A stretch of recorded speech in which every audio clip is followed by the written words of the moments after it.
Hi, thank you for taking the time to view this online presentation. My name is Oscar Ortiz. I am the Napa County Sheriff, and I'm just going to speak a little bit from the Sheriff's perspective in regards to road closures and the Ag Pass program. This will be hopefully good information for you to have as we enter into another fire season.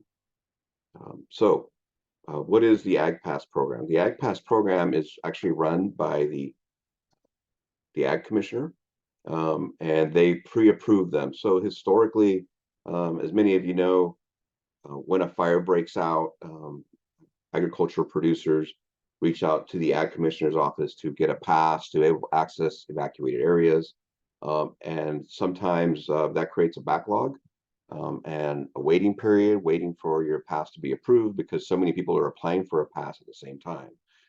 So what we do now, started last year, we're doing it this year, is we hope we don't need it. We hope we don't have a fire, but we approve ag passes ahead of time, and then we renew them each year. And again, that is so you don't have to reapply for one. You have it. If a fire does break out, you can shred it at the end of the calendar year and apply for a new one.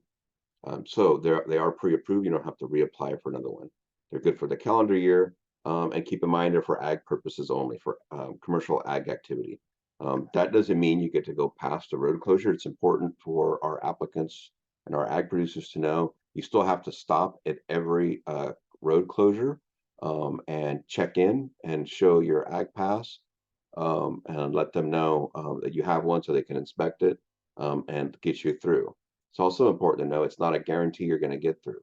If conditions are such where ag activity will get in the way of fire suppression efforts or ag activity is just too dangerous in the area, then you won't be allowed, even with an ag pass, you will not be allowed through the intersection, through the road closure, because for those reasons. So they're not a guarantee, but they really are meant to help facilitate ag needs in some of the areas that aren't ready for repopulation, but and are evacuated, but we can allow access for these things. Once you're in an evacuated area, we really need your cooperation and your help.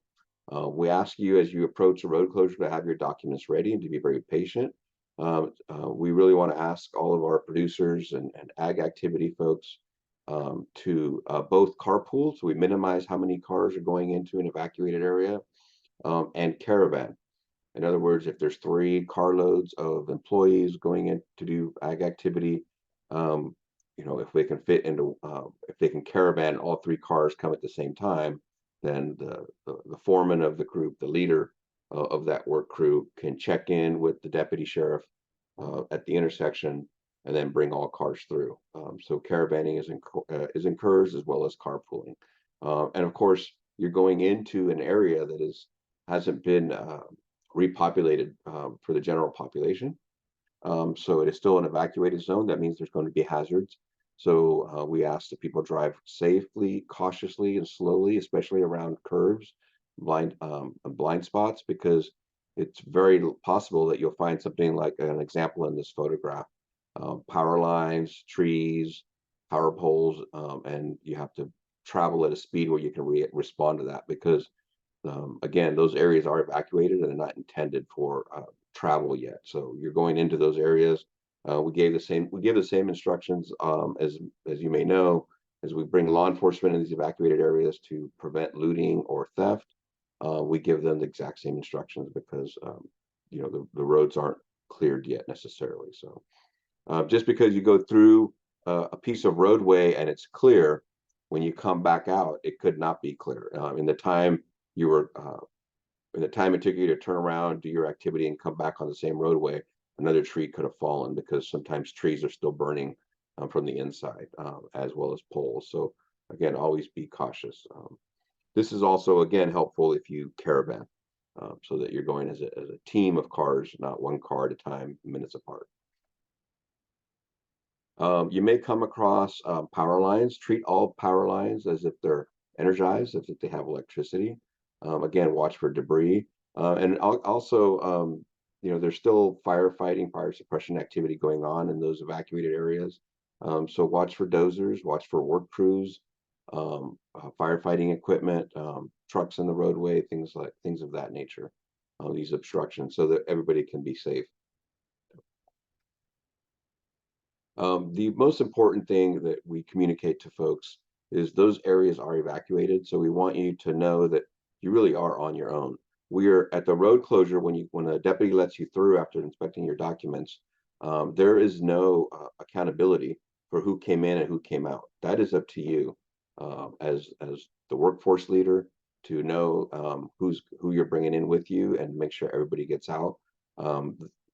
Government, law enforcement, fire is not going to account for your people. It's up to you to account for your people. So again, the most important thing, and it says there on the slide, is you really are on your own. And that means you should have a plan, account for everybody that come in. Again, caravanning helps with that. And once you're in the unit, how are you going to get out if you need to get out in an emergency situation where the wind shift or some conditions change and you have to get out? How do you grab your workforce, get them in the cars, and get them out of there? And what route are you going to take? So have that plan. You should have somebody assigned to do surveillance, meaning if you have 10 employees doing ag activity, one of those employees, their assignment actually should be to monitor the winds, monitor the smoke plume, and just monitor conditions to see if it's still safe to be there or if you need to get out. And always trust your gut. If it doesn't feel safe, you should trust your gut and get out. Don't expect firefighters or law enforcement to come in and tell you, hey, it's no longer safe, get out. We're telling you it's not safe by evacuating the area and having the road closure in the first place. So don't wait for anybody from our organization to come tell you have to get out. Make sure you assign somebody to monitor those conditions and be able to make those decisions. That is the main message that we want to push to folks is once you're in there, be very careful. Once you're in there, have a plan where you're going to park and how you're going to get out if you have to get out, and really that you are on your own. We do recognize the importance of ag activity in our county, and we want to facilitate it as best we can, but we want to do it without disrupting the efforts that are being made to put the fire out. And we also want to do it without any loss of life. So thank you for taking the time to watch these videos.